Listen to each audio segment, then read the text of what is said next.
유대인들이 진짜 율법을 가지고 얘기했다면 그럼 예수님을 찬양할 수밖에 없어요. 장로들의 전통, 사람의 흉내가 뭘 것 같으세요? 지금 우리는 이제 율법 이야기를 하고 있습니다. 율법을 분별하고 또 율법의 뜻이 무엇인지를 올바르게 지금 세우는 작업을 하고 있습니다. 이 일은 매우 중요한 일입니다. 사탄의 마지막 공격 무기가 율법주의와 인본주의이기 때문에 여러분, 이 인본주의와 율법주의를 분별해내는 유일한 방법은 율법을 아는 길이에요.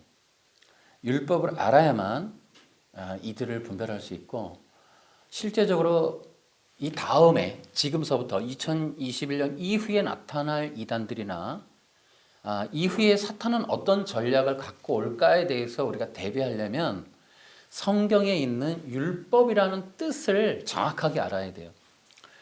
여러분, 세상에 여러분 이단들도 보세요. 이단들도 심지어는 통일교도 성경을 갖고 만든 단체들이에요. 그러니까 이 성경을 떠나서는 이단이라는 게 존재하지 않아요. 다 이 성경을 가지고 어떻게 하는 거예요. 그러니까 우리는 이 성경이라고 하는 것이, 특히 구약이라고 하는 것이 무엇인지를 분명하게 알아야 한다라고 우리가 볼 수 있습니다. 율법을 모르면 여러분 복음을 절대 몰라요. 율법을 알아야 복음을 알 수가 있고, 율법을 넘어서야 그때선 복음을 만날 수가 있습니다. 신앙이 뭐냐? 율법에 있는 복음을 믿는 거예요. 여러분, 초대교회 사도들의 복음 전도 내용이 뭐예요? 성경을 들어 예수가 그리스도이심을 증언했다. 그러니까 우리가 신앙을 구축하려면 율법에 있는 복음을 믿는 거예요. 그러니까 율법을 모르고서는 복음도 모르고, 율법을 제대로 파악하지 못하면 구원 얻는 복음이 무엇인지도 모르게 된다. 그러므로 여러분, 율법이라는 것을 혼동이 되고 헷갈리면 꼭 기억하세요. 누가복음 24장 44절, 또 히브리서 10장 7절, 이 5절들을 좀 기억해 주시면 좋아요. 그러니까 예수님조차도 구약의 율법이 바로 이 예수님에 대한 이야기다. 또 히브리서 10장은 뭐예요? 시편에 있는. 그래서 예수님 당신 스스로가 내가 바로 구약에 있는 내용을 완성하러, 그것을 이뤄내러 왔다, 이렇게 얘기를 하고 있습니다. 율법은 결론적으로 말하면 예수님의 복음이다라는 거예요. 근데 그 구조적인 내용들을 우리가 지금 파악하고 있는 거예요. 그런데 우리가 왜 이렇게 율법에 대한 간단한데 왜 우리는 헷갈려 할까? 그것은 바로 이 율법에 대한 문자적 해석, 또 하나는 구약에 대한 무지, 이것 때문입니다. 율법에 대한 이러한 혼동, 이런 일들은 왜 일어날까? 우리는 오해와 무지 때문이다라고 볼 수 있어요. 구약에 대한, 율법에 대한, 또 이스라엘에 대한 오해와 무지, 이런 것들이 굉장히 큰 문제가 됩니다. 여전히 아직도 구약에 예수님이 계신가요? 라고 묻는 사람이 있습니까? 갈 길이 너무나 멉니다. 많이 배우셔야 돼요. 삼위일체 하나님은 절대로 나누이지도 떨어지지도 않으신 분들이에요. 구약에 계셨던 예수님, 당연히 신약에도 계시고, 신약에 계신 예수님, 구약에도 계신 거예요. 그분이 바로 우리의 주님이시고 창조주이시다. 유대인들이 쓴 신약 성경을 가만히 보면은 그 사도 바울과 또한 예수님과 다른 일반 사도들이 말하고 있는 그들의 설교의 주된 주제와 목적이 무엇인가를 여러분 봐야 돼요. 그것이 바로 그리스도예요, 그리스도. 이러한 기독론에 대한 무지, 이런 것들이 우리로 하여금 이단들을 받아들이게 되는 그런 일들이 되고 있다. 여러분, 우리 그동안 신천지라고 하는 듣도 보도 못한 거대한 이단들에게 한동안 한국교회가 굉장히 시달렸어요. 이 법이 생기기 전까지는 예배 방해가 심심치 않게 일어났어요. 여러분, 앞으로는 어떤 이단들이 올까요? 이것으로 끝이 아닐 거예요. 여러분은 정말 인터넷, 우리 유튜브에서 앤드류 강의 활약이 엄청나죠? 정말 앤드류 강을 통해서 수많은 사람들이 인본주의 기독교라고 하는 세상으로 다 빨려 들어갔어요. 실제로 유튜브에 나와 있는 이 앤드류 강의 설교를 보면 인본주의의 이 정점을 볼 수가 있어요. 최대의 작품. 가짜 기독교의 정말 교활한 작품, 앤드류 강. 근데 앞으로 또 어떤 일들이 일어날까요? 여러분, 율법에 대해서 이렇게 오해하는 경우가 있어요. 구약 끝났어. 율법은 이제 지키지 않아도 돼. 이스라엘 구약이잖아. 우리랑 무슨 상관이야? 이런 말들을 하는 경우도 있습니다. 여러분, 이렇게 간단하지만 또 성공적으로 한국교회에 장착된, 누가 가르쳤는지도 모르겠는 이러한 오해와 풍문들, 선입견들, 이런 것들이 사람들에게 많이 퍼져 있어요. 다시 한번 말씀을 드리면 율법은 폐해지지 않았고 끝나지 않았고 또 폐해질 수 없습니다. 이스라엘의 역사, 여러분 결코 구약 성경은 이스라엘의 역사가 아니에요. 하나님의 구원의 역사, 그 내면적으로 들어가면 하나님의 그리스도의 언약, 그래서 커버넌트, 영어 성경으로는 테스타멘트라고 하는 것으로 이름이 붙여져 있어요. 여러분, 율법이 폐해졌다 이런 말들을 해요. 우리 지금 마태복음 5장에 있는 말들 가지고 흔히 그런 소문도 있습니다. 여러분, 그 말이 뭐예요? 구약도 필요 없다. 율법 이제 우리가 믿음으로 받았는데 구원은 이제 율법 지킬 필요 뭐 있니? 이제 율법은 우리한테 소용없어. 이런 내용들이에요. 정말 구약이 필요 없고 성경이 필요 없고 이스라엘의 역사 우리하고 관계가 없는 것일까? 그렇지 않다는 거죠. 율법은 앞서 말씀드렸듯이 복음의 원천이고 근원입니다. 놀라운 사실은 신약의 사도들은 구약의 율법으로 복음을 전했습니다. 사도행전에 너무나 많이 나옵니다. 구약은 그리스도에게로 우리를 이끄는 진정한 복음이었다. 여러분, 구약이 필요 없다고 하는 것은 사탄의 거짓말이에요. 우리가 구약 성경이 이제 구약이 우리에게 필요 없다면 여러분 성경에 올 필요가 없죠. 우리 66권에 포함될 필요가 없었어요. 근데 구약만 필요 없을까? 여러분, 신약에 있는 예수님의 설교, 바울의 설교, 사도들의 설교가 전부 구약의 인용이에요. 구약의 역사를 가지고 복음을 전하는 거예요. 구약의 역사가 없이, 구약의 율법이 없이는 신약의 설교, 복음이 존재할 수 없었다. 절대로 이제 우리가 지금 가지고 있는 이런 율법에 대한 오해, 잘못된 풍문, 이런 것들을 좀 버려야 된다라는 거예요. 여러분, 사람들은 지금도 그래요. 지금도 구약을 가지고 복음으로 설교하는 일이라든지 율법이라는 것을 복음으로 이해하는 일을 힘들어해요. 구약이 복음이라고 하는 것, 구약이 예수님의 이야기야라고 하는 것도 이해를 못하는 경우가 많아요. 여러분, 율법은 폐해질 수 없고 폐하는 것이 아니에요. 예수님은 율법을 완성하러 오셨습니다. 여러분, 구약의 율법에 대한 오해를 푸셔야 되고 구약에 대한 무지를 해결해야 돼요. 배우셔야 돼요. 디모데 후서 3장 15절에 보면 이렇게 기록되어 있습니다. 그대는 어려서부터 성경을 알았는데 이 성경은 그대를 지혜롭게 하여 그리스도 예수를 믿는 믿음을 통해 구원을 얻게 하였습니다. 아멘. 여러분, 디모데에게 그렇게 얘기하죠. 여러분, 성경, 구약은 그리스도 예수를 믿는 믿음을 통해 구원을 얻게 한다. 그렇게 기록이 되어 있습니다. 꼭 기억하십시오. 그 본문을 여러 번 읽어보십시오. 여러분 이렇게 구약에 대해서 무지하면 여러분 신천지가 새 언약이라는 것을 앞에 두고 하죠. 통일교 문선명 제가 이단들이 가지고 있는 책자를 잠깐 본 적이 있어요. 1970년대 문선명이 했던 설교에는 그리스도론이 나옵니다. 지금 한국교회에서 우리 목사님들도 힘들어하는 이 기독론, 그리스도론, 그 다음에 이 언약의 얘기가 1970년대 문선명 책에 나와요. 물론 그것이 오늘날의 성경 신학적으로 맞느냐? 그건 절대 그렇지 않을 거예요. 그러나 그때 당시에 우리가 복을 전하고 교회 성장을 부르짖을 때에 신천지라든지 신천지가 새 언약을 붙들고 나왔죠. 이단들이 구약의 이러한 진리들을 가지고 교단을 키웠어요.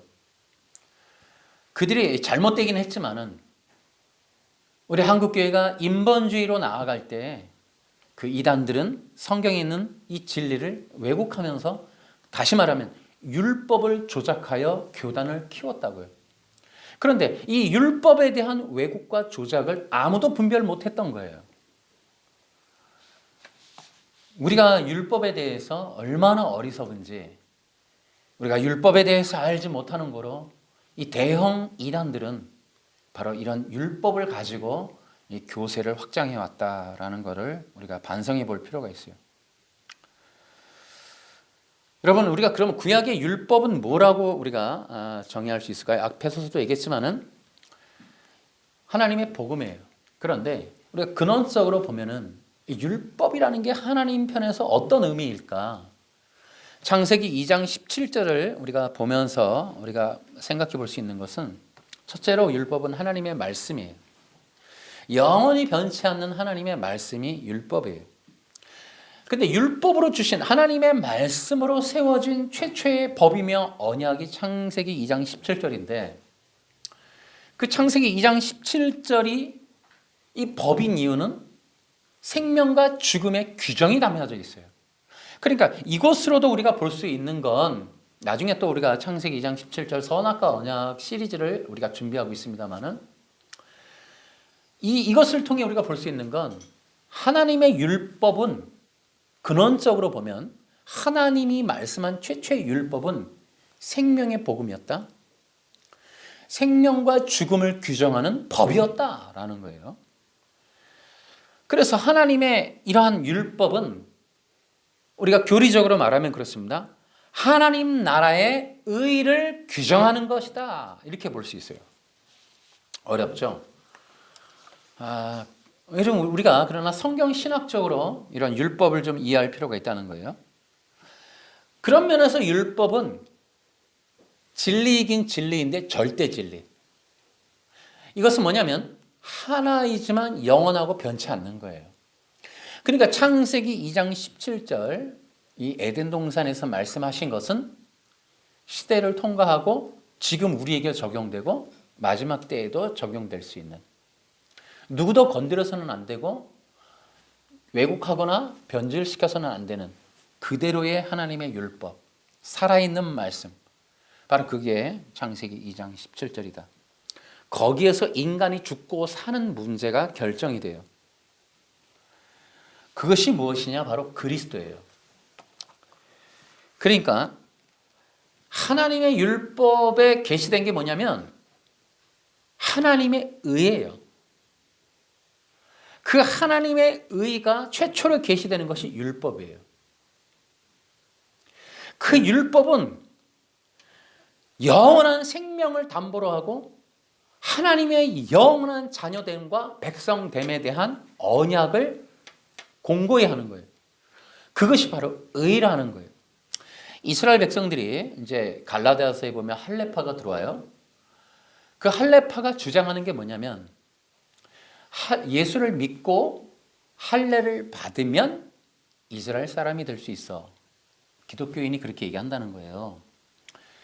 유태인이 아니라 예수를 믿게 된 유태인이 이방 사람들한테 환영해, 우리 교회에 들어오는 거. 환영하는데 조건이 있어. 예수님 믿어서 들어오지?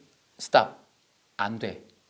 예수님 믿는 거 50%니까 일단 믿었어. 조건은 갖췄어. 근데 두 번째가 있어야 돼. 할례 받아야 돼. 왜냐하면 하나님 나라의 백성이란 이스라엘 백성만 될 수 있어. 그런데 이스라엘 백성만 되는데 그 이스라엘 백성 되는 조건을 하나님이 새롭게 만들었어. 혈통적으로 내가 아브라함의 자손이 이스라엘 백성인데 하나님이 복음을 통해 조건을 열었어. 그러니까 니네 되게 좋지. 그게 뭔지 알아? 예수님을 믿는 거야. 그러니까 예수님을 믿으면 이스라엘 백성 되는 거야. 그래서 하나님 나라의 자녀와 백성 되는 거야. 그러니 이방인인 너희들이 구원받으려면 할례 받아야 해. 이것이 바로 할례파예요. 그러니까 유태인들에게 있어서의 그 구원의 의는 이스라엘 백성 되는 거예요. 그 의로움이 보장해 주는 것이 자녀와 백성인데 그 자녀와 백성이 되는 그것이 이스라엘 백성이다라는 거예요. 이것이 선민의식이에요. 이 선민의식으로 똘똘 뭉친 유태인들이 교회 안에 들어왔는데 여전히 교회 안에서 선민과 이방인을 나누고 있더라. 그래서 에베소서가 벽을 허무는 얘기가 나오고 야고보서가 이런 벽에 대한 얘기, 고린도서에 보면은 가난한 자와 또 부자인 자들의 또 민족적, 그 다음에 바울파 또 아볼로파 이런 파 문제, 이 분파와 당파와 또 신분과 계층과 민족 간의 갈등과 알력의 이러한 분별의 내용들, 분란의 내용들이 성경 안에 가득 들어있어요. 이것이 바로 예수님 안에서 하나가 된다라고 이제 풀어놨죠, 복음은. 자, 이런 것들이 바로 율법에 대해서 잘 모르기 때문에 유태인들의 시행착오가 뭐예요? 할례라고 하는 것이 예수님 안에서도 필요한데 왜 필요하냐? 우리 선민 때문에 라고 하는, 예수 믿어도 이 율법을 어떻게 행할 것인가에 대한 혼란, 혼동 때문에 여전히 교회가 흔들거린다. 오늘날에도 마찬가지예요. 율법에 대한 해석이 잘못되면 교회는 시험에 들게 돼 있어요. 그래서 율법은 정말 복음적으로 빨리 우리가 이해하고 해석해야 한다. 그리고 그것을 바르게 믿어야 한다라는 것을 여러분이 좀 기억을 해야 되겠습니다. 여러분, 율법을 폐했다는 것은 사탄의 전략에 불과해요. 다시 얘기할게요. 율법은 폐해질 수 없다. 여러분 이제 아시겠죠? 하나님의 영원한 법이, 진리가 어떻게 폐해집니까? 폐해질 수 없어요. 여러분 다시 한번 창세기 2장 17절에 대한 중요성을 꼭 기억해 보세요. 하나님의 영원한 율법은 폐해질 수 없습니다. 하나님, 그 창세기 2장 17절이라는 게 뭐 있어요? 정령 죽으리라. 여러분, 정령 죽으리라 때문에 여러분 아담 이후에 모든 후손은 다 죽게 태어나요. 그 법에 의해서. 지금 뭐 아담의 후손이지만은 나는 그 법에 적용되지 않게 태어나는 사람이 있나요? 없어요. 영원한 법이라니까요. 영원한 법. 하나님의 말씀은 누구도 부정할 수 없고 바꿀 수 없고 떠날 수 없어요. 여러분, 기독교 신자 아니라고 2장 17절을 벗어날 수 있나요? 아니에요. 내가 뭐 이슬람 교인이니까 절대 그렇지 않아요. 우리 기독교인은 그런 인식을 가져야 돼요. 하나님의 영원성, 하나님의 말씀의 영원함, 이런 것들을 우리가 기억을 할 필요가 있다. 그러니까 어쨌든 율법은 폐해질 수 없다라는 거예요. 그런데 사탄은 어때요? 이 율법을 깨트리고 싶은 거예요. 그래서 그 인간들에게 그 법이 없다고 선언하고 그 법을 없애주려고 그러고 깨트리려고 그래요. 왜 그럴까요? 자, 이것이 이제 문제가 되는 거예요. 창세기, 이 내용은 창세기에 나오죠. 창세기 2장과 3장에 보면은 바로 이 율법을 폐하는 일이 이 원인에 대해서 나와요. 그러니까 사탄이 율법을 왜 폐하고 싶었을까? 거기 보면은 그게 나오죠. 인간들이 하나님의 말씀 2장 17절을 받아들고 불편해하죠. 하와가 사탄과 대화해서 그 불편함과 섭섭한 원망이 다 드러나죠. 그 언약이 싫은 거예요. 한 두 가지 정도 때문에 싫어요. 첫째는 선악과를 먹을 수가 없다는 거. 이 두 번째는 뭐냐면은 그 하나님의 말씀의 법에 들어있는 내용 때문에 그래요. 그 내용에 뭐가 있어요? 정령 죽으리라. 바로 이 죽음에 대한 두려움과 선고 때문에 인간은 이 법을 싫어하는 거예요. 불편해하는 거예요. 그래서 사탄은 사람들에게 이 법을 제거해주고 싶어 해요. 그래서 사람들에게 해놓은 말이 뭐예요? 두 가지를 하죠. 하나님을 오해시켜요. 야, 하나님 너 그거 못 먹게 하는 이유가 있어. 너 그거 먹고 눈이 밝아져 하나님처럼 될까 봐 하나님이 못 먹게 하는 거예요. 그러니까 그 속에서 인간들이 인간에 대한 억압을 하는 하나님의 성품에 대한 오해가 있고, 아, 인간이 신이 될 수 있는 가능성이 있었음에 대한 깨달음 때문에 거기에서 섭섭함이 생기는 거예요. 근데 그것을 어떻게 한다? 하나님이 좀 억누르고 있다라는 거예요. 그러한 반감, 그것이 바로 저항과 반항, 대적의 원인이 돼요. 그러니까 하나님에게 눌리고 있다, 하나님에게 차별당하고 있다, 그 하나님의 법에 의해서 우리가 엄청난 박해를 받고 있다라고 하는 그것을 사탄이가 바로 이걸 알려주는 거예요. 거짓말로 알려주는 거죠. 그랬더니 인간이 그걸 받아들고 오해를 하는 거예요. 그래서 인간에게 그 법을 걷어줘요. 정령 죽으리라. 야, 뭐 하려고 2장 17절에 제안을 받아. 또 그 법, 굳이나 네가 그 법 아래 있을 필요 없잖아. 인간에게 하나님의 2장 17절을 걷어주는 그러한 메시지가 뭐예요? 너도 신이 될 수 있어 라는 거예요. 너도 신이 될 수 있어. 이것이 굉장히 중요하죠. 너가 신적인 존재가 될 수 있어 라는 건데요. 이것은 바로 그리스도를 얘기해요. 그리스도는 왕이며 왕은 세 가지를 가지고 있어요. 이 말씀 선포, 심판, 그 다음에 제사권. 다시 말하면 너가 왕이 될 수 있어. 신적인 존재가 그렇게 되면 돼 라고 하는 건 뭐냐요? 하나님이 왕이신 나라의 그 왕의 법이 아닌 네가 왕이 되고, 네가 왕이니까 네가 법을 만들어. 하나님의 법이 아닌 네 왕국에 네가 왕이 되어 네가 법을 세우고 네가 마음에 드는 법을 만들어 네가 그 법대로 살면 되잖아 라고 하는 게 바로 그 말이에요. 여러분, 그래서 인간에게 사탄이가 하는 게 뭐냐면 창세기 2장 17절을 떠나게 하는 거예요. 하나님의 율법을 걷어주는 거예요. 하나님의 율법에 패했다고 선언해 버리는 거예요. 인간이 그래, 바보 같았네. 내가 왜 신이 될 수 있는데 그 법에 의해서 내가 거기 제한받고 거기서 죽을까 알롱달롱 하고 있어. 이거 미쳤어? 내가 왕이 되지? 그래서 인간이 드디어는 신적인 존재가 돼서 자기 법을 만들죠. 그래, 나 이렇게 살아도 난 안 죽어 하고 인간이 왕이 되는 세상 속에 인간의 법을 만들어요. 그게 뭐예요? 인간의 생각과 인간의 욕망을 투영해서 성공으로 욕구 성취가 가능한 걸 법으로 만드는 거예요. 그래서 여러분, 두 가지를 요구하는 거예요. 사탄은 뭐라고 그렇게 유혹을 하냐면, 야, 네가 왕이 돼버려. 하나님의 법을 떠나. 그래서 두 가지를 얻어. 하나는 네가 신이 되라고. 너 하나님 되는 거 얼마나 좋아. 두 번째, 네 욕망을 성취하라고. 뭐 하려고 죽을까 봐 겁나서 선악과 못 먹고 그래. 그건 하나님의 법이잖아. 네가 왕이 돼버려. 먹어. 그리고 네가 마음대로 하라고. 그래도 넌 안 죽어 라고 하는 것으로 이렇게 거짓말을 하는 거예요.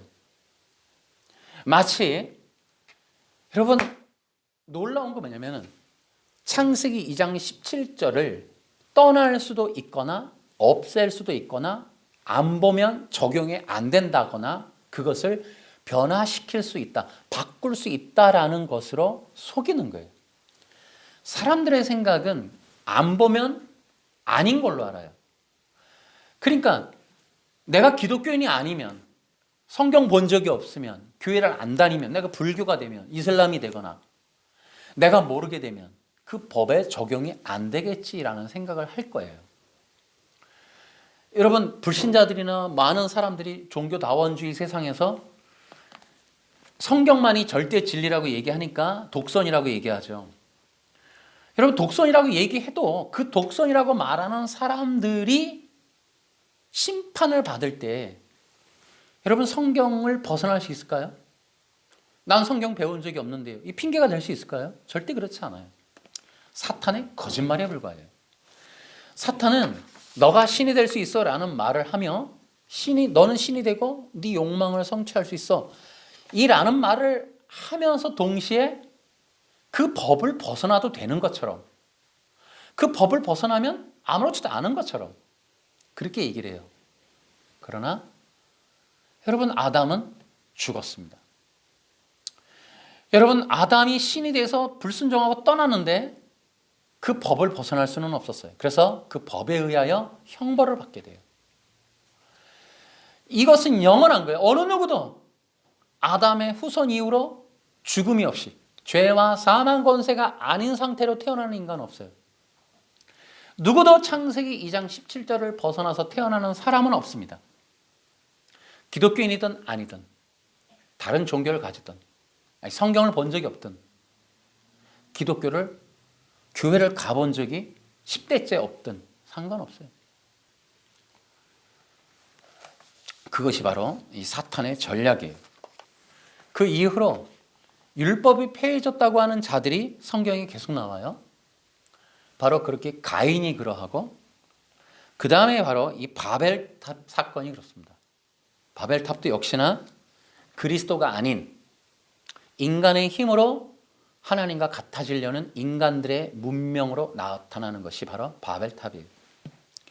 그 바벨탑을 만들다가 이 망한 니므롯, 그 니므롯의 후손이 이 가나안 땅에 들어와서 만든 종교가 바리새파 율법주의.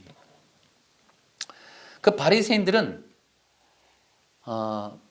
이 율법이라고 하는 것을 숭상하는 것 같죠. 그러나 절대 그렇지 않아요. 바리새인들은 바벨탑 사건 이후로 이스라엘 백성들이 바벨론의 포로로 잡혀갔을 때 그때 거기서 이 유대 카발라라는 종교를 통하여 이 탈무드라든지 또 다른 경전을 만들어내고 그것을 가지고 가나안에 다시 이 포로로 돌아와서는 거기서 율법주의를 만들어냅니다. 근데 예수님이 마태복음에 보면 예수님이 오셔서 마태복음에 보면은 재미난 얘기를 하세요.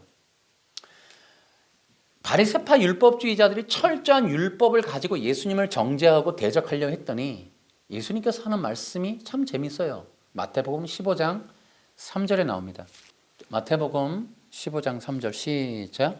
예수님께서 이들에게 대답하셨습니다. 너희는 어째서 장로들의 전통을 지키려고 하나님의 명령을 지키지 않느냐? 헛되이 내게 예배를 드리고 사람의 훈계를 교리인 양 가르친다. 예, 여러분 율법을 근거로 예수님을 정죄하려고 덤벼드는 유대인들, 율법주의자들에게 예수님이 너희들은 율법이 아니라 장로들의 전통을 지키고 사람의 훈계를 가지고 교리인 양 가르친다라고 얘기하는 거예요. 여러분 우리가 좀 분별을 해야 돼요. 율법주의자들조차도 유대인들조차도 그들이 믿는 것은 율법이 아니에요. 장로들의 전통이라고요. 실제적으로 율법은 예수님이 얘기하세요. 나에 대한 이야기다. 예수 그리스도에 대한 얘기라고 선언하셨어요. 유대인들이 진짜 율법을 가지고 얘기했다면 여러분 예수님을 환영할 수밖에 없어요. 그러니까 이 율법이 폐해졌다고 하는 자들은 바리새인들이에요. 그들이 오늘날에도 전 세계로 흩어져서 지금 이 바벨탑 문명을 퍼뜨리고 여러분 장로들의 전통 사람의 훈계가 뭘 것 같으세요? 간단해요. 사람을 신으로 만드는 것. 여러분 유대 카발라 종교를 흔히 뭐라고 부르냐? 신비주의라고 얘기를 해요. 여러분 신비주의가 대부분 뭐예요? 사람이 일반적으로 체험할 수 없는 영적인 세계를 체험하는 일들을 신비적인 얘기라 이렇게 일이라 해요. 여러분 대구 우리나라도 지금 기독교가 굉장히 신비적인 체험에 몰두하고 있죠. 여러분 사탄의 거짓말 중에 뭐가 있냐면 너도 신이 될 수 있어라는 거예요. 여러분 흙덩어리가 신적인 존재 되는 거예요. 여러분 신적인 존재 되는 것에 대한 희망이 뭐가 있어요? 억눌림, 가난함, 돈 없음 이런 것들을 해결하는 권능과 권위와 능력을 가진 존재가 바로 이 신이에요. 그래서 억압, 아픔, 열등감, 차별, 비교 모든 아픔을 한 번에 해소할 수 있는 게 바로 신적 존재가 되는 거예요. 그게 바로 신비 체험이라는 거예요. 그러니까 신비적인 능력을 갖게 되면 돈벌이가 되고 사람의 경배를 받고 내가 원하는 말을 하고 내가 원하는 대로 세상을 주무를 수 있게 되는 세상을 꿈꾸는 게 신적인 것에 대한 동경이에요. 동경. 그러니까 유대 카발라라는 게 신비주의이면서 이것이 유대 바리새파 속에 들어가는데 걔네들이 진짜 그거를 원하는 게 아니고 그들은 신적인 요소를 꿈꾸는 거예요. 여러분 그렇지 않아도 이 사람들의 특징이 뭐예요? 마태복음 예수님이 뭐라고 얘기해요? 사람들에게 경배받으려고 보이는 데서 금식하고 보이는 데서 헌금하고 보이는 일들에 치중해요. 그 외식하는 자들. 왜 그래요? 사람의 경배, 사람의 인정, 영광 이거를 꿈꾸기 때문에 사람이 할 수 있는 영역, 일주일에 한 번 금식을 넘어서서 두 번의 금식을 통해 보통 인간들이 할 수 없는 영역의 고행을 통하여 신적인 존재라는 추앙을 듣고자 하는 게 바리새인들이에요. 그러니까 이 바리새파라고 하는 종교가 갖고 있는 것은 인간의 신비적인 요소, 신적 존재. 두 번째, 욕망의 해소. 이것이 바로 율법주의와 인본주의라고 하는 특징이에요. 그러니까 이 바리새인들은 율법이 아니라 사람의 전통, 장로들의 전통 이런 걸 통해 그게 뭐냐? 여러분 이게 인본주의, 율법주의예요. 그러니까 율법주의라는 게 뭐냐면은 토라를 지키자는 게 아니고 토라가 아닌 예를 들어 면죄부라든지 성경에 없잖아요. 금식하는 거라든지 어떤 고행의 조건을 자기들대로 만드는 거예요. 성경에서 말하는 게 아니라 그런 것들을 통해 뭐 한다? 구원 얻는다. 자, 여러분 로마 카톨릭이 면죄부를 만들었어요. 면죄부를 사야 구원받는다 해놓으니까 어때요? 면죄부 사야겠죠. 그 돈은 로마 카톨릭이 버는 거예요. 그러니까 그리스도를 말하지 않고 예수님을 믿는 걸 말하지 않는 이유는 다른 방법을 만들어 토요일 날 예배해야 해라는 그것이 구원의 조건이야 라고 해서 토요일 날 오는 사람들을 만들어 그들을 통하여 부를 축적하고 권위와 영광을 받는 통로를 만들려고 성경에 없는 걸 다시 만드는 거예요. 교회가 이런 일 하면 안 돼요. 교회는 예수님 외에 다른 조건을 만들면 안 됩니다. 큰일 납니다. 1천번제를 하면 뭐 금식을 하면 뭐 철야 기도를 몇 년 하면 내가 뭐 능력을 가지면 그러니까 이런 것들이 전부 문제가 되는 거예요. 기독교는. 그러니까 왜 이런 일이 벌어져요? 자꾸 사람들이 바라거든요. 원하거든요. 근데 사람들이 그다지 원하지 않는 건 십자가란 말이에요. 고난, 고행, 예수 믿는다는 거, 보이지 않는 것에 대한 믿음 드는 거 이게 쉽지가 않아요. 그러니까 이런 믿음이 아니라 보여지는 당장에 내 꿈 성취하는 거. 그러니까 희한하게도 사람들이 좋아하는 건 십자가의 복음이라는 거 외의 길을 더 좋아해요. 전도 많이 해라, 헌금 많이 바쳐라, 무엇인가 이런 일을 해라 저런 일을 해라 그러면 이상하게 교회 가서 예수 믿으세요 하는 말보다 더 좋아요. 그런 경향성이 있어요. 그러니까 이런 게 이제 이단들이 끊이지 않는 이유 중에 하나예요. 여러분 주일날 교회 가는 게 좀 따분한가요? 토요일날 교회 가면 되게 좋아하시는 것 같아요. 그게 어떻게 사람이 많아지는지. 그러니까 사람들은 예수 믿는 거 외의 방법론, 사람의 전통 만드는 거 되게 좋아해요. 이것이 성공하는 요인이에요. 평상시에 교회 다니면서 성경 공부하라 그러면 되게 피하다가 신천지 가면 6개월 동안 그거 다 받아요. 7개월 동안. 여러분 내가 그 신천지 그 통일교도 내가 영상 한번 보니까 그건 신학교 학생이 아니라 그건 무슨 박사도 그렇게 하면은 진짜 10명, 뭐 10개는 받겠더라고, 박사학위를. 엄청난 공부를 시켜요. 교회에서 성경 공부 그렇게 안 하다가. 희한하죠? 그걸 좋아했나 봐요, 원래부터. 우리는 어찌하여 이렇게 율법주의에 성경이 아닌 인간의 어떤 법을 만들어서 구원이나 욕망을 성취한다는 조건적인 내용들을 되게 선호하는 그런 경향성을 갖게 되었다 말이죠. 다시 얘기할게요. 사탄은 인간을 쥐고 흔들어요. 교회 목사님이든 정통교회든 이단이든 뭐 신천지든 다 막 흔들어대요. 다 떨어져 나가죠. 너 높은 사람 될 수 있어. 사람 많이 모여. 그럼 다 흔들어요. 또 돈 많이 벌 수 있어. 이 두 가지로 흔들면 안 흔들리는 사람이 없다는 거죠. 창세기서부터 지금까지.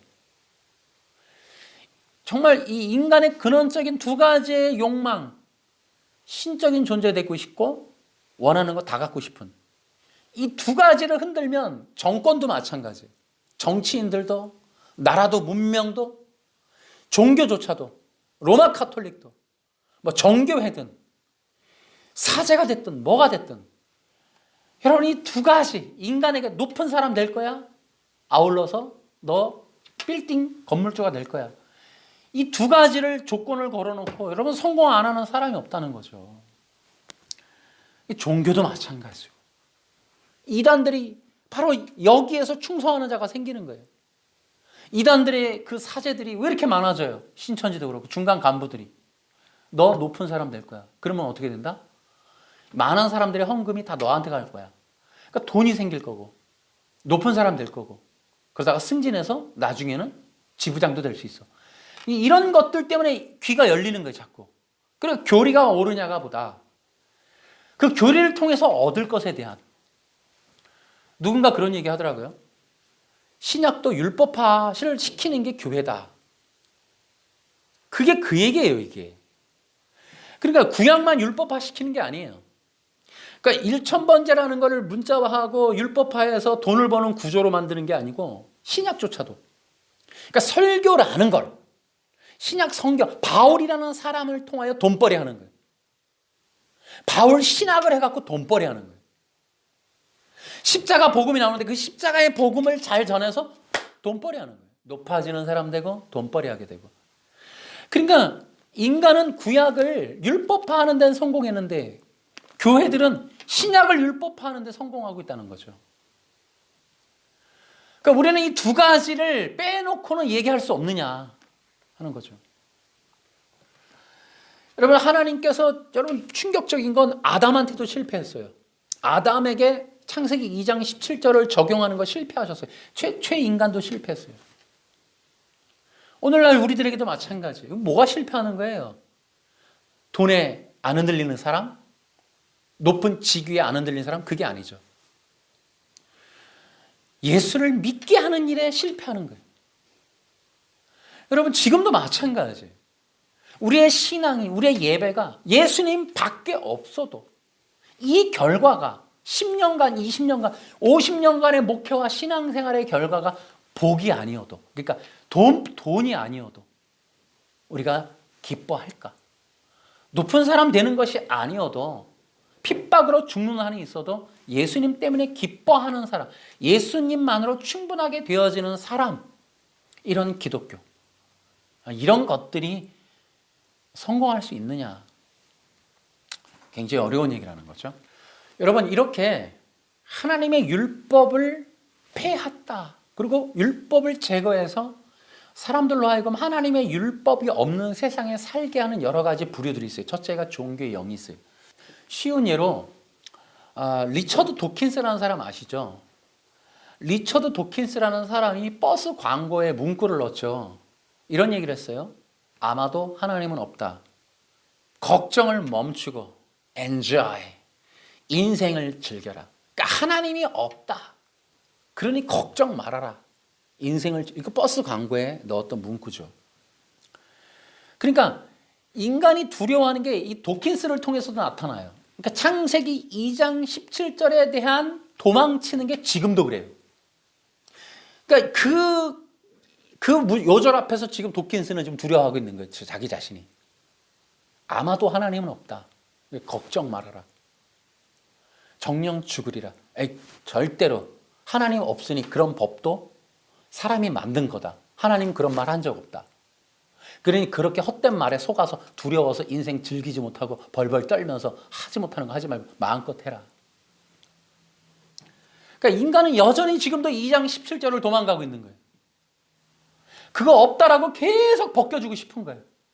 2장 17절은 없는 거야. 인간이 만든 거야. 그러니 그냥 즐겨. 여전히 율법을 베껴주고 싶은 거예요. 율법이 없음을 선언하고 싶은 거예요. 창세기 2장 17절을 본 적이 없는 사람들은 그럴 수도 있겠다고 하겠지만, 그러니까 사람들은 끊임없이 이 두려움 없는, 심판이 없는, 죽음이 없는 결과를 받아들고 지금 현실에 원하는 걸 다 하고 싶은 거예요. 그게 인간이에요. 그런 인간의 욕구, 욕망을 활짝 대문을 열어주는 게 율법을 제거하는 거예요. 없다! 이렇게 하면 없다. 그게 바로 율법은 폐해졌다 이런 얘기죠. 율법을 폐하는 그런 세력 중에 누가 있을까? 또 하나가요. 인문주의라는 게 있어요. 인문주의. 여러분 이것은 지금 뭐 쉽게 얘기하면 인문학 이런 거 있잖아요. 인문학이라고 하는 것은 인간에 관한 담론이에요. 그러니까 이것은 하나의 인본주의의 하나의 표현이에요. 이것이 문학이라는 이름으로 가는 거예요. 우리가 흔히 이제 그런 얘기들 많이 하죠. 뭐 선한 일을 해라. 그러면 잘 살게 될 것이다. 사람이 마음을 착해 먹으면 빛 가운데 간다. 뭐 이런 얘기들이 뭐 우리가 이제 고전으로 보면 맹자, 공자, 논어 이런 뭐 그런 책들 옛날에 그런 책들이 다 있더라고요 보니까. 그러니까 그런 얘기들이 쓰여 있는 거예요. 여러분 이런 얘기들 인간에 관한 담론, 그러니까 인간의 성품, 또 인간의 생각의 구조 만드는 철학, 그러니까 이런 것들이 뭐 예를 들어 소설이나 이런 것들을 통해서도 나오는 거예요. 이게 인문학이라는 게 그러니까 이게 통틀어 인간에 관한 담론이에요. 그런데 이것이 하나의 변형된 인본주의라고요. 그래서 그것을 통하여 인간의 가능성, 권위, 영광, 또 인간의 욕망과 마음 이런 것에 관하여 논하는 거예요. 다양한 사례를 통하여 그런 것들이 분별되어지고 설명되어지면서 인문학적인 구조가 우리 심리 속에 들어가 버리는 거예요. 여러분, 이 얘기가 좀 긴데, 여러분, 인본주의는 결국 하나님의 법을 떠난 인간의 얘기예요. 더 자세히 말하면 하나님의 법을 떠나고자 하는 인간의 욕망에 대한 갈망의 표현이 인본주의예요. 절대 하나님의 율법에 대한 얘기가 아니에요. 인문학은 인간의 생각이에요. 제가 좀 만든 얘기로는 인문학이라는 게 뭐냐면 인간의 공식이고 자기 법이에요. 자기 법. 사람이 지키거나 행하고 나면 어떤 뜻을 이뤄내고 그 결과가 뭐냐 하면은 윤리 도덕의 상승 혹은 사람들에 대한 평화와 권위를 얻는 문제 이런 거예요. 그러니까 결국 인본주의라고 인문학이. 그래서 어떻게 돼요? 결국에는 또 우리나라 보세요. 성리학이니 또 4대주의, 4대부라든지 뭡니까? 논어공자 맹자 아는 거예요. 모르면은 이제 서민이 되고 평민이 되고 글을 모르는 자들 돼요. 글을 아는 자들이 뭐예요? 4대부들 성리학 많은 책을 읽고 특히 논어맹자 공자 알아서 사람들의 양반의 도리, 인간의 도리를 알아요. 그래서 어떻게 해요? 그 사람들이 원하는 게 뭐예요?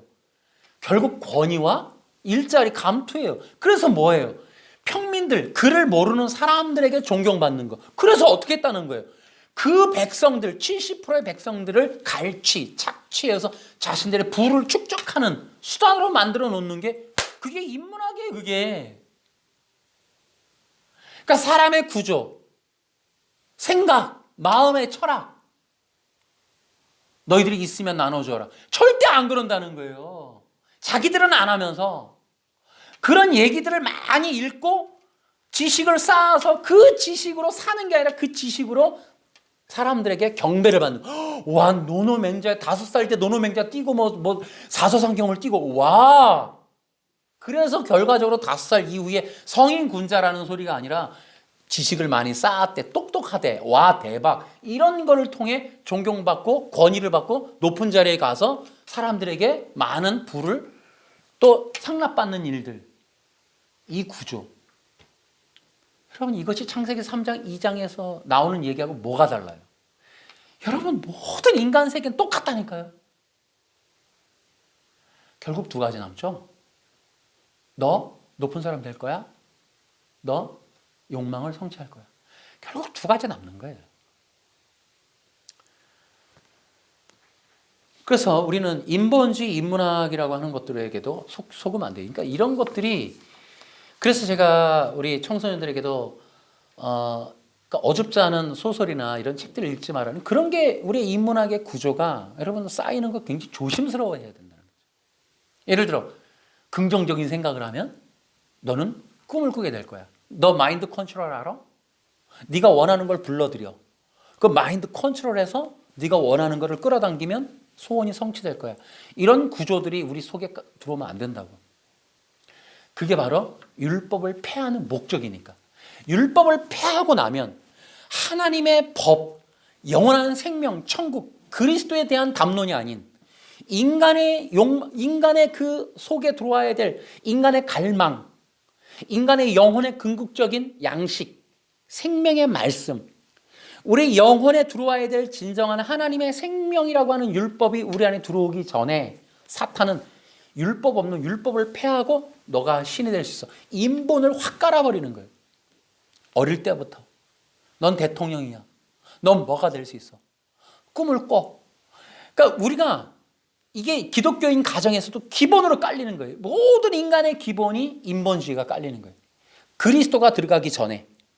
그러니까 우리가 기독교인이 되는데 철저하게 자라나면서, 여러분 육아 프로그램이 많은데 여러분 기독교인도 굉장히 많이 나와요. 어릴 때부터 너 그리스도를 위해서 살아야 돼. 여러분 미쳤다는 소리 들을걸요 아마? 여러분도 안 하는 거지만 쉬운 얘기는 아니에요. 나 역시도 이런 거 안다고 또 이걸 지식으로 써먹을 수는 없는 거예요. 근데 우리가 그리스도를 위해서 산다? 그리스도가 우선이야? 그리스도를 생명으로 받아들이는 이 일보다 더 중요한 게 없어 라고 하는, 이것이 우리에게 우선돼야 된다는 거죠. 그러니까 우리는 그리스도의 복음, 하나님의 영원한 율법인 그리스도의 복음, 인간이 태어나서 피조되어서 그 육신, 피조된 존재, 한계성이 있는 흙덩어리가 영생을 얻고 의로운 존재가 되어서 하나님의 나라를 유업으로 받는 데 있어서 유일한 원리, 그리스도. 이 그리스도의 생명을 받으라고. 그것이 우리의 영혼의 가장 궁극적인 행복이며 근원적인 문제 해결이라는 사실을 알려주는 것이 율법이라. 그 율법을 통하여 우리의 영혼이 충족되어지라고. 영혼의 생수의 강이 흐르라고. 그래서 모세도 신명기 8장에 가면은 그 만나와 메추라기를 생명의 너희들이 말씀의 양식이라는 것으로 해석해서 백성들을 설명해 주고, 그 얘기를 다시 예수님이 빵이 아니라 말씀으로 사는 것이다 라고 설명해 주므로 인간들의 영혼의 그 속의 빈자리에 그 복음, 예수 그리스도의 영혼의 생명의 양식을 채워야 한다라고 하는 것이 최초로 말씀하신 율법에 들어있고, 그것이 인간의 방향성, 목적, 가치성을 가늠하는 원리가 복음이고 언약이고 율법이었다는 것을 성경이 말해주고 있는데, 사탄은 그것을 다 헤쳐서 율법이라고 하는 것을 제거하고 폐함으로 그 율법에 있어야 될 자리에 사람의 훈계, 장로들의 전통을 넣어서 오늘날의 인문학, 또 타 종교의 원리, 또 이런 세속적인 정치 사상, 뭐 주사파라든지 뭐 좌우진영, 뭐 이데올로기, 이런 수많은 정치 사상, 또 문명, 이런 바벨탑에서 흘러나오는 수많은 이런 가라지의 흙덩어리의 흙물들을 잔뜩 우리 속에 넣음으로 우리의 영혼이 어느새 예수님을 받아들일 수 없는 그런 바탕으로 만들어 놓는 이런 흐리는 일들이 지금 시대적으로 엄청나게 흘러가고 있다. 오징어 게임이라는 걸 통해서도 우리 기독교에 대한 불신, 기독교에 대한 반감, 교회, 목회자, 이런 저주 덩어리로 다 만들어 놓은 문명. 여러분, 이것이 바로 바벨탑의 문명이에요. 여러분, 오징어 게임의 감독이 얘기했어요. 오징어 게임은 원래 그런 내용이 아니었다. 넷플릭스로부터 200억을 후원받으면서 이 내용이 수정되기 시작했다. 근데 그 내용을 보면, 여러분, 저도 그 영상 분석한 거 보니까 전부 프리메이슨들의 기호로 가득하더라고요. 보고 충격 먹었어요. 이 바벨탑의 문명이 지금 한국 사람들을, 그리고 그것을 통해 전 세계에 유명해지면서 전 세계 사람들을 장악하는 엄청난 일들을 진행하고 있구나. 한때는 세계 2위의 선교사 파송국이고 기독교의 성공 국가인 대한민국의 손을 통하여 이 프리메이슨들의 전략, 사상, 문명이 세계로 퍼져나가는 이 일들이 지금 우리 속에서 벌어지고 있다는 거예요. 우리가 그리스도의 복음을 버린 거로 결국 인간의 욕구, 욕망과 인간의 신적인 존재가 되고 싶어하는 이 욕망을 성취하려고 하는 이런 잘못된 교회 운동을 버리지 못한 결과가 그리스도가 영광받는 게 아니라 사람이 영광받는 교회 구조를 만드는 결과가, 심지어는 우리가 말하는 대로 일개 정말 절대 군주적인 목회자 한 명에 대한 충성도를 만드는 기독교의 집단을, 화를 만드는 이런 과정의 결과물로 우리는 어느 누구도 이 진리를 분별 못하고 이런 바벨탑의 문명, 바벨론의 문명을 대항할 만한 힘이 없더라. 진리를 붙잡아야 될 그때에 우리는 교회 성장, 사람 인기를 붙잡는 바람에 우리가 이러한 지금 엄청난 공격과 수치 속에 짓밟히고 있는 것이 아닌가. 이런 것들을 생각하면서 우리는 율법이 폐해지지 않았음을 다시 한번 깨달아야겠다라는 겁니다. 우리가 율법에 대한 진실, 진리를 올바로 알아서 우리의 영혼 안에 그리스도를 채우는 그런 일들을 결사적으로 얘기하면 목숨 걸고 하셔야 되겠다. 저도 이번에도 또 느끼는 거예요. 그리스도를 향한 절대 충성을 해야 되구나 라는 생각을, 여러분들 나도 신앙의 변혁, 신앙의 새로운 새 장을 여는 그런 매일매일이 여러분 되시기를 주 예수님의 이름으로 축원합니다. 박수로